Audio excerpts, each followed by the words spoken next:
Bharat America के बीच हुआ 10 वर्षीय रक्षा समझौता।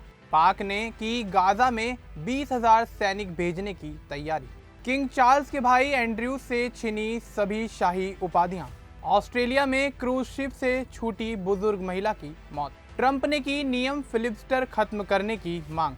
नमस्कार, आप देख रहे हैं द न्यूज़ 15 और मैं हूं आपके साथ मनीष कुमार सैनी और आपका स्वागत है हमारे इस खास कार्यक्रम में जिसमें हम चर्चा करेंगे दुनिया की 5 बड़ी खबरों को लेकर। तो सबसे पहले बात कर लेते हैं भारत और अमेरिका के रक्षा समझौते की। जी हां, भारत और अमेरिका ने एक 10 वर्षीय रक्षा समझौते पर हस्ताक्षर किए हैं जिसे दोनों देशों के रिश्तों में ऐतिहासिक कदम बताया जा रहा है। अमेरिकी युद्ध मंत्री पीट हेगसेथ और भारतीय रक्षा मंत्री राजनाथ सिंह ने कुआलालंपुर में इस समझौते पर हस्ताक्षर किए। हेगसेथ ने कहा कि यह करार क्षेत्रीय स्थिरता को मजबूत करेगा और तकनीकी व सूचना साझेदारी को नई दिशा देगा। राजनाथ सिंह ने इसे भारत अमेरिकी रक्षा साझेदारी का नया अध्याय बताया। उन्होंने कहा कि यह समझौता हिंद प्रशांत क्षेत्र में मुक्त और नियम आधारित व्यवस्था को प्रोत्साहित करेगा। इससे पहले अगस्त में राजनाथ सिंह की वॉशिंगटन यात्रा टैरिफ विवाद के कारण रद्द हो गई थी। पिछले हफ्ते अमेरिका द्वारा रूस की तेल कंपनियों पर लगाए गए प्रतिबंधों के बाद भारत ने रूसी तेल आयात में कटौती की है, जिससे दोनों देशों के संबंधों में सुधार की उम्मीदें बढ़ गई हैं।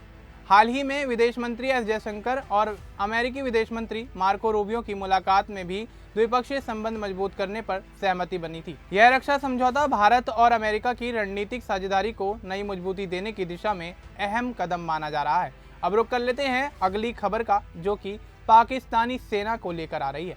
जी हाँ, पाकिस्तान के सेना प्रमुख field marshal Asim Munir Gaza में अमेरिकी शांति पहल के तहत 20,000 सैनिक भेजने की तैयारी में हैं। बताया जा रहा है कि इस योजना को लेकर उन्होंने CIA और इजराइल की मोसाद के प्रमुखों से गुप्त बैठक की है।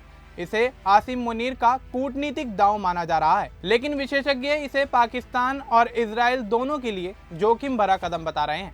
पाकिस्तान में फिलिस्तीन के समर्थक और इजराइल के प्रति गहरी नफरत के चलते यह फैसला घरेलू स्तर पर विस्फोटक साबित हो सकता है।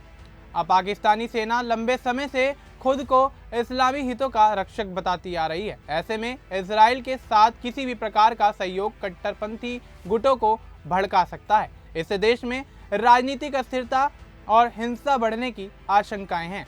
रणनीतिक रूप से यह कदम पाकिस्तान को मुस्लिम दुनिया से भी अलग थलग कर सकता है। ईरान, तुर्की और कतर जैसे देश इसे इस्लामिक विश्वासघात के रूप में देख सकते हैं। वहीं इजराइल के लिए भी पाकिस्तानी सैनिकों की मौजूदगी आंतरिक सुरक्षा और राजनीतिक सहमति के लिए चुनौती बन सकती है।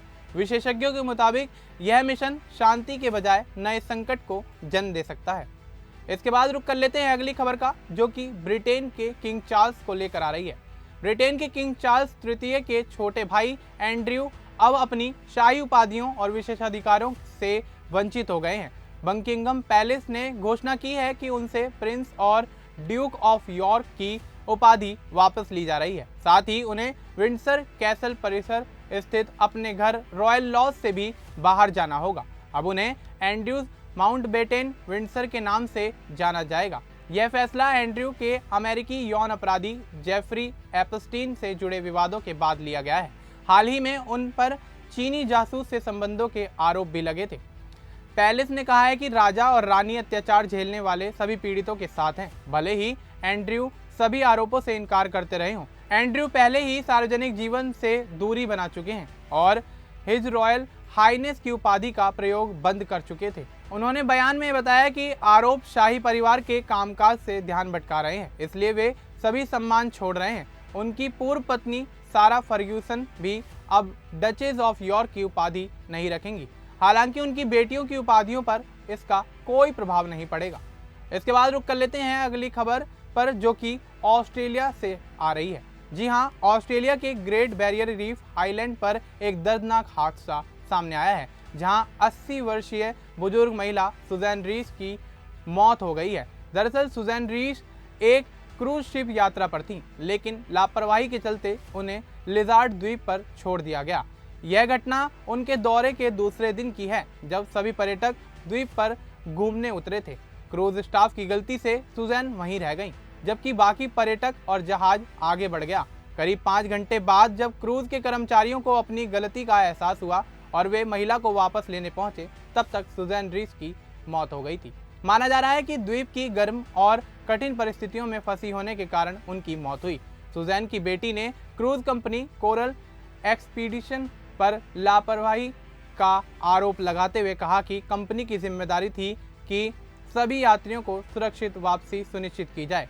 यह घटना ने ऑस्ट्रेलिया में क्रूज सुरक्षा व्यवस्था और निगरानी प्रणाली पर बड़े सवाल खड़े कर दिए हैं। अब रुख कर लेते हैं अगली खबर का, जो कि अमेरिकी राष्ट्रपति डोनाल्ड ट्रंप से जुड़ी हुई है। दरअसल अमेरिकी राष्ट्रपति डोनाल्ड ट्रंप ने सरकार के जारी शटडाउन को खत्म करने के लिए रिपब्लिकन पार्टी के सीनेट सदस्यों से परमाणु विकल्प अपनाने और फिलिबस्टर नियम समाप्त करने की मांग की है।